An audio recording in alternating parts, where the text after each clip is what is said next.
ಸ್ನೇಹಿತರೆ ನಮಸ್ಕಾರ. ನಾನು ರವೀಂದ್ರ ಜೋಶಿ.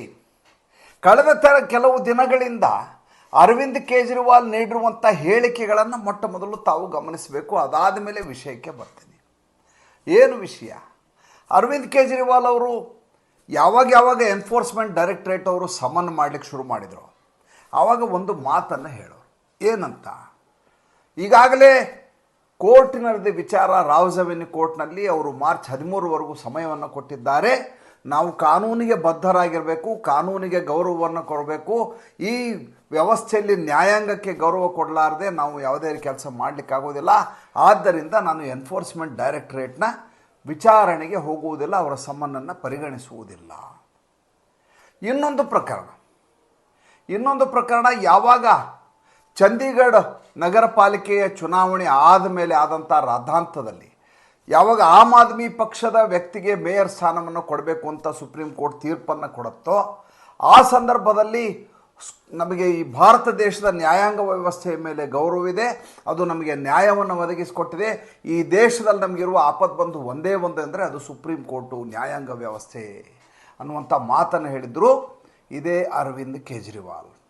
ಯಾಕೆ ಇಷ್ಟೆಲ್ಲ ಪೀಠಿಕೆ ಹಾಕ್ತಾ ಇದ್ದೀನಿ ಅಂದರೆ, ಯಾವ ನ್ಯಾಯಾಂಗದ ಬಗ್ಗೆ ಗೌರವವನ್ನು ತೋರಿಸ್ತೀನಿ ಅಂತ ಅರವಿಂದ್ ಕೇಜ್ರಿವಾಲ್ ಹೇಳಿದರು, ಯಾವ ಸುಪ್ರೀಂ ಕೋರ್ಟನ್ನು ಇವರು ಹೊಗಳಿದ್ರು, ಅದೇ ಸುಪ್ರೀಂ ಕೋರ್ಟು ಈಗ ಅರವಿಂದ್ ಕೇಜ್ರಿವಾಲ್ ಅವರಿಗೆ ದೊಡ್ಡದಾದಂಥ ತಲೆನೋವನ್ನು ತಂದಿಟ್ಟಿದೆ. ಏನು ಹಂಗಂದರೆ, ಎನ್ಫೋರ್ಸ್ಮೆಂಟ್ ಡೈರೆಕ್ಟರೇಟ್ ಏನು ಸಮನ್ಗಳನ್ನು ಇಶ್ಯೂ ಮಾಡುತ್ತಲ್ಲ, ಅದು ಕಾನೂನುಬದ್ಧವಾಗಿದ್ದು ಮತ್ತು ಅದಕ್ಕೆ ಆ ರೀತಿಯ ಅಧಿಕಾರವಿದೆ ಎನ್ನುವಂಥ ಮಾತನ್ನು ಸುಪ್ರೀಂ ಕೋರ್ಟು ಹೇಳಿದೆ. ಯಾವ ಸಂದರ್ಭದಲ್ಲಿ ಹೇಳಿದೆ? ಒಂದು ಪ್ರಕರಣ. ಏನು ಪ್ರಕರಣ? ಮಡ್ರಾಸ್ ಹೈಕೋರ್ಟು ಒಂದು ಎನ್ಫೋರ್ಸ್ಮೆಂಟ್ ಡೈರೆಕ್ಟರೇಟು 5 ಅಧಿಕಾರಿಗಳು ನೀಡಿದಂಥ ಡಿಸ್ಟ್ರಿಕ್ಟ್ ಮ್ಯಾಜಿಸ್ಟ್ರೇಟ್ ಅವರಿಗೆ ನೀಡಿದಂಥ ಸಮನ್ ಮೇಲೆ ತಡೆಯಾಜ್ಞೆಯನ್ನು ಕೊಟ್ಬಿಡುತ್ತೆ ಮಡ್ರಾಸ್ ಹೈಕೋರ್ಟ್. 5 ಜನ ಡಿಸ್ಟ್ರಿಕ್ಟ್ ಮ್ಯಾಜಿಸ್ಟ್ರೇಟ್ ಏನಿರ್ತಾರೆ, ಜಿಲ್ಲಾಧಿಕಾರಿಗಳೇನಿರ್ತಾರೆ, ಅವರು ಅಕ್ರಮ ಗಣಿಗಾರಿಕೆಯಲ್ಲಿ ಇವರ ಪಾತ್ರ ಇದೆ ಅನ್ನುವಂಥ ಕಾರಣಕ್ಕೋಸ್ಕರ ಮಾಹಿತಿಯನ್ನು ಕಲೆಕ್ಟ್ ಮಾಡಲಿಕ್ಕೆ ಮತ್ತು ವಿಚಾರಣೆಗಾಗಿ ಒಂದು ನೋಟಿಸನ್ನು ಇಶ್ಯೂ ಮಾಡಿರುತ್ತೆ ಎನ್ಫೋರ್ಸ್ಮೆಂಟ್ ಡೈರೆಕ್ಟರೇಟ್. ಆ ನೋಟಿಸಿಗೆ ಹಾಜರಾಗಬೇಕಾದಂಥ ಡಿಸ್ಟ್ರಿಕ್ಟ್ ಮ್ಯಾಜಿಸ್ಟ್ರೇಟ್ಗಳು ಕೋರ್ಟಿಗೆ ಮೊರೆ ಹೋಗ್ತಾರೆ, ಮಡ್ರಾಸ್ ಹೈಕೋರ್ಟಿಗೆ. ಅಲ್ಲಿ ತಡೆಯಾಜ್ಞೆಯನ್ನು ಕೊಟ್ಬಿಡ್ತಾರೆ. ಯಾವಾಗ ತಡೆಯಾಜ್ಞೆ ಕೊಡಲಾಯಿತು ಹೈಕೋರ್ಟ್ನಲ್ಲಿ, ಸುಪ್ರೀಂ ಕೋರ್ಟ್ಗೆ ಮೊರೆ ಹೋಗುತ್ತೆ ಎನ್ಫೋರ್ಸ್ಮೆಂಟ್ ಡೈರೆಕ್ಟರೇಟ್, ಅಂದರೆ ಜಾರಿ ನಿರ್ದೇಶನಾಲಯ. ಅಲ್ಲಿ ತಮಿಳುನಾಡು ಸರ್ಕಾರದ ಪರವಾಗಿ ಬಂದು ನಿಂತಹ ವಕೀಲರು ಯಾರು? ನಾವು ನೀವು ಬಲ್ಲ ಹಾಗೆ ಅದು ಒಂದು ಅಭಿಷೇಕ್ ಮನು ಸಿಂಘ್ವಿ ಆಗಿರಬೇಕು, ಇಲ್ಲ ಕಪಿಲ್ ಸಿಬಲ್ ಆಗಿರಬೇಕು. ಈಗ ಅಭಿಷೇಕ್ ಮನು ಸಿಂಘ್ವಿ ಸೋತು ಸುಣ್ಣಾಗಿದ್ದಾರೆ ಮೊನ್ನೆ ರಾಜ್ಯಸಭಾ ಚುನಾವಣೆಯಲ್ಲಿ. ಎಕ್ಸಿಕ್ಯೂಟಿವ್ ಕಮಿಟಿ ಮೆಂಬರ್ ಆಗಿದ್ದಂಥವ್ರು ಕಾಂಗ್ರೆಸ್ ಪಕ್ಷದಲ್ಲಿ, ಅವರಿಗೆ ಪರಾಭವ. 1800 ಕೋಟಿ ರೂಪಾಯಿ ಆಸ್ತಿಯ ಒಡೆಯ ಅಂತ ಡಿಕ್ಲೇರ್ ಮಾಡ್ಕೊಂಡಿದ್ದಾರೆ ಅಫಿಡವಿಟಲ್ಲಿ, ಅವರಿಗೆ ಸೋಲು. ಈ ಕೇಸನ್ನು ಯಾರು ತೊಗೊಂಡ್ರು? ತಮಿಳುನಾಡು ಪರವಾಗಿ ಕಪಿಲ್ ಸಿಬಲ್ ಅವರು ತೊಗೋತಾರೆ. ಕಪಿಲ್ ಸಿಬಲ್ ಅವರು ಹೇಳ್ತಾರೆ, ಯಾವುದೇ ಕಾರಣಕ್ಕೂ ಸಮನ್ ಮಾಡುವ ಹಾಗಿಲ್ಲ ಡಿಸ್ಟ್ರಿಕ್ಟ್ ಮ್ಯಾಜಿಸ್ಟ್ರೇಟ್ಗೆ. ಈಗೇನು ಮಡ್ರಾಸ್ ಹೈಕೋರ್ಟ್ ಕೊಟ್ಟಿದೆಯಲ್ಲ ತಡೆಯಾಜ್ಞೆ, ಅದು ಸರಿಯಾಗಿದೆ, ಸಿಂಧುತ್ವವನ್ನು ಹೊಂದಿದೆ. ಆದ್ದರಿಂದ ತಾವು ಈ ತಡೆಯಾಜ್ಞೆಯನ್ನು ತೆರವು ಮಾಡಬಾರ್ದು, ಎನ್ಫೋರ್ಸ್ಮೆಂಟ್ ಡೈರೆಕ್ಟರೇಟ್ನವರ ಮೊರೆಯನ್ನು ಕೇಳ್ಕೊಬಾರ್ದು. ಆವಾಗ ಜಸ್ಟಿಸ್ ಬೇಲಾ ತ್ರಿವೇದಿ ಮತ್ತು ಜಸ್ಟಿಸ್ ಪಂಕಜ್ ಮಿತ್ತಲ್ ಒಂದು ಮಾತನ್ನು ಹೇಳ್ತಾರೆ, ನೀವು ಸರಿಯಾಗಿ ಕಾನೂನನ್ನು ಓದ್ಕೊಂಬನ್ನಿ. ಈ PMLA ಅನುಚ್ಛೇದ 50ರ ಪ್ರಕಾರ ರಾಷ್ಟ್ರಪತಿ ಹಾಗೂ ರಾಜ್ಯಪಾಲರನ್ನು ಹೊರತುಪಡಿಸಿ ಬೇರೆ ಯಾರ ಮೇಲಾದರೂ ಎನ್ಫೋರ್ಸ್ಮೆಂಟ್ ಡೈರೆಕ್ಟರೇಟ್ ಅವರು ನೋಟಿಸ್ ಕೊಡ್ಬೋದು, ವಿಚಾರಣೆ ಕರಿಬಹುದು ಮತ್ತು ಸಾಕ್ಷ್ಯಗಳನ್ನು ಕೇಳಬಹುದು. ಇದಕ್ಕೆ ಪ್ರತಿಯೊಬ್ಬರು ಬದ್ಧರಾಗಿರಬೇಕು ಮತ್ತು ಹಾಜರಾಗಿರಬೇಕು. ಒಂದು ವೇಳೆ ಹಾಜರಾಗದೆ ಹೋದರೆ ಅರೆಸ್ಟ್ ವಾರೆಂಟನ್ನು ತರುವಂಥ ಪ್ರಾವಧಾನ ಅವರಿಗೆ ಅವಕಾಶ ಅದಕ್ಕಿದೆ ಎನ್ನುವಂಥ ಮಾತನ್ನು ಹೇಳಲಾಗತ್ತೆ ಸುಪ್ರೀಂ ಕೋರ್ಟು.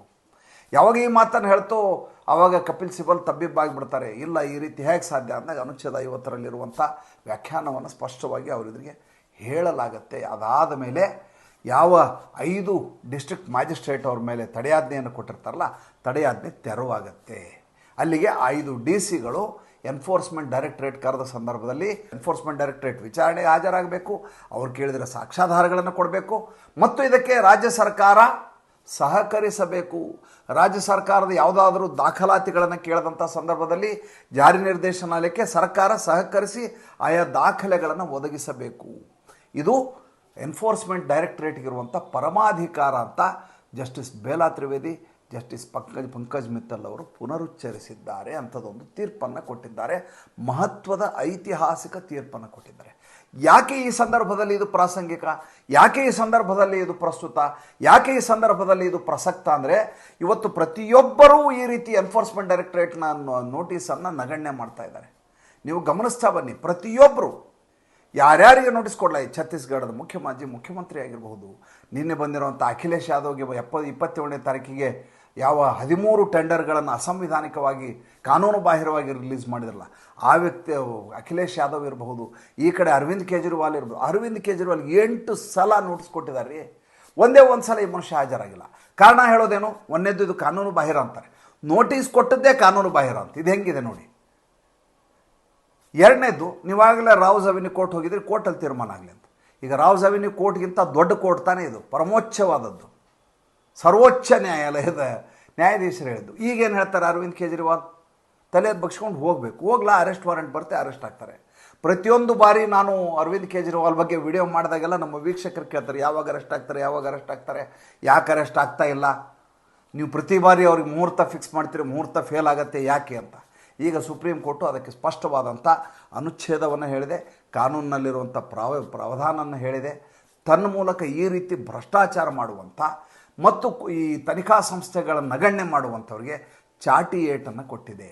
ಈಗ ಅಖಿಲೇಶ್ ಯಾದವ್ನೂ ಕೋರ್ಟ್ಗೆ ಹೋಗಬೇಕಾಗತ್ತೆ, ಈತ ಅರವಿಂದ್ ಕೇಜ್ರಿವಾಲು ವಿಚಾರಣೆಗೆ ಹೋಗಬೇಕಾಗತ್ತೆ, ಅವ್ರು ಕೇಳಿದರೆ ದಾಖಲಾತಿಗಳನ್ನ ಕೊಡಬೇಕಾಗತ್ತೆ. ಈ ಅನಿವಾರ್ಯತೆಯನ್ನು ಸುಪ್ರೀಂ ಕೋರ್ಟು ಸೃಷ್ಟಿಸಿದೆ.